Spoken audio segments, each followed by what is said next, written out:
I'm Noah from PhoneDog.com. And look, I have a great job.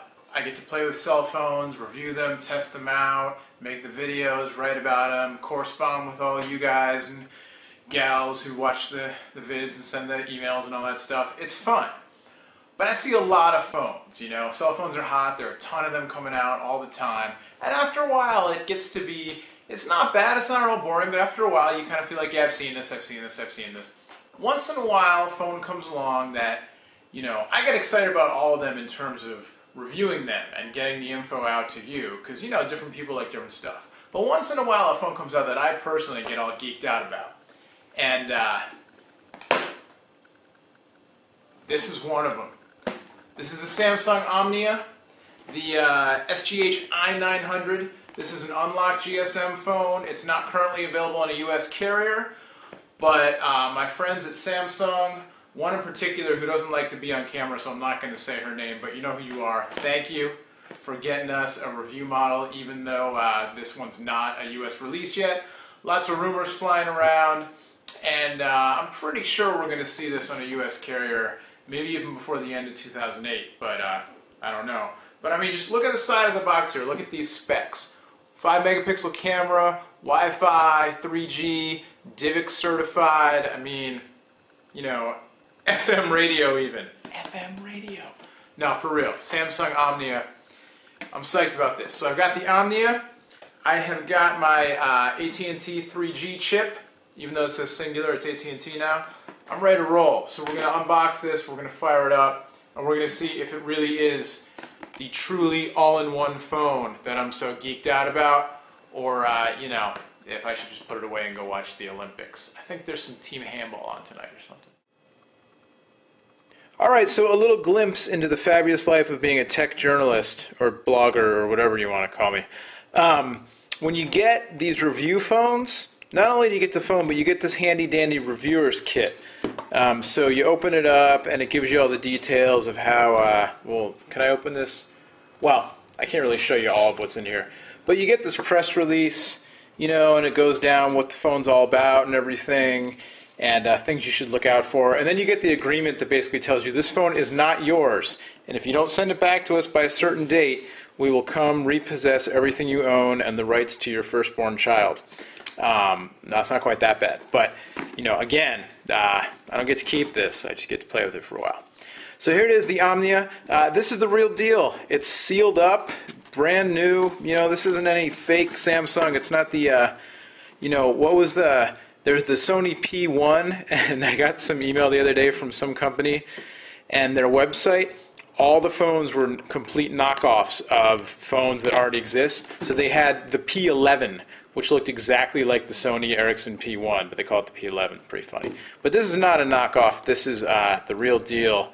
So real that I can't even open it. I'm going to open the phone up. The special fancy box. You buy a high-end phone, you get a fancy box. That's how it works. Here it is, the Omnia. 5 megapixel autofocus, flash, full touch screen. Is that a giant scratch on the front, or is it a protective cover? Ooh, this one might have a giant scratch on the front. That would be a drag. Although this looks like a cover. I don't know. I'll have to figure that out. Here's the back case. What else do you get in the box? So this is a Windows Mobile smartphone. It has the Samsung TouchWiz UI on top of it. Kind of like those HTC phones that have, you know, their own user interface on top of Windows Mobile. Similar thing. So there's your software and some other information in there. And then you've got your earphones. Ooh, fancy earphones with the little canal phone adapter and a couple extra rubber tips for your earphones. And then it looks like these have a standard headphone jack, and then you've got a dongle, so Samsung proprietary on one end, and your standard, I think this is 3.5, but I always get confused, so I'll have to double check that, but I think this is standard 3.5. So you can plug that into your phone, and then you've got your World Power adapter here. Now this is not a US phone, So this is not a US power adapter, so I'm going to have to find me a US charger. Thankfully I have one that'll work. Samsung proprietary to USB cable. The battery, obviously very important. And some eyeliner. No, this is a super fancy stylus. Look at this bad boy. It does look kind of like a, well, I don't really know what eyeliner tubes look like. I don't wear eyeliner, but it looks like some kind of a makeup something or other. But it's the, it's actually the stylus. So let's get the battery and SIM card in here and see what the deal is, if that's actually a screen protector, if there's a scratch on there or what. Oh, there we go. See, yeah, I knew it was a screen protector. They're not going to send you a brand new phone with a scratch on it. That's not going to happen. Power it up. I don't know if there's any charge in this battery. There might not be. We might need to go plug in. Oh, here we go. Omnia. So while this is booting, quick little tour here. This is the optical mouse. Instead of a D-pad or a little joystick or whatever, it's actually a little optical mouse that you can sweep over with your thumb. I saw this in person last week. A Samsung exec who I know had one. Pretty cool. 2 soft keys, full touch screen. On the side we've got the lanyard clip, dock, whatever you call it, and then the headphone accessory adapter. I gotta set this up. On the other side, a shortcut button, another looks like a soft key or a call hang up, not call hang up, it's a red key, some kind of application shortcut key, and then a rocker switch. And on the back, as we said before, and I'll take off the protective cover on here, get this very fancy textured finish, 5 megapixel camera with flash. So I'm going to go through this setup and then I'll be back. Alright, so I've got the initial setup going on the Omnia, and here's the home screen. You can see the familiar Windows mobile layout, start menu, and your connections and all that kind of stuff, phone and main menu buttons. And then on the side you've got the TouchWiz widget strip. So you've got all of these different widgets that you can drag out and have running. So there's a clock, and we'll put that back. And here's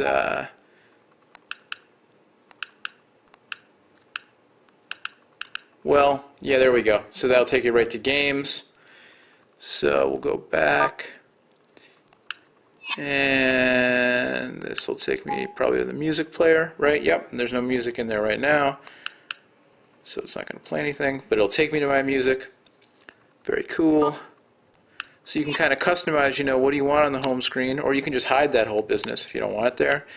You can scroll up. There is a stylus included, but I'm just going with the finger here, with the thumb, to see how well it works. No service, so maybe my SIM card is bad. Maybe I need another SIM card. And then check this out. It's got the accelerometer. So it fades in, comes back out. We'll do it the other way. Nice little, everybody's got to come up with their own graphics now for the accelerometer. That's the business. And then we've got the mobile, or the optical mouse rather, on the bottom, which I need to figure out how to work, how to get that set up, because I know they have different modes. So here's a photo viewer. So you can do little, keep your photos there and just kind of flip through your slideshow while you're waiting for your friend to show up. Kind of nice, it's more and more like a computer all the time. If you're a Mac user, these are kind of like the dashboard widgets. What's it called in Vista? The sidebar, I think. So, pretty fun stuff. And of course, you've got the whole Windows mobile thing happening.